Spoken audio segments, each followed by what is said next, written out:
হামদ ছন্দ আকারে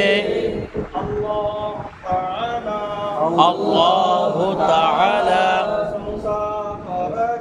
প্রশংসা করাকে হামদ বলে।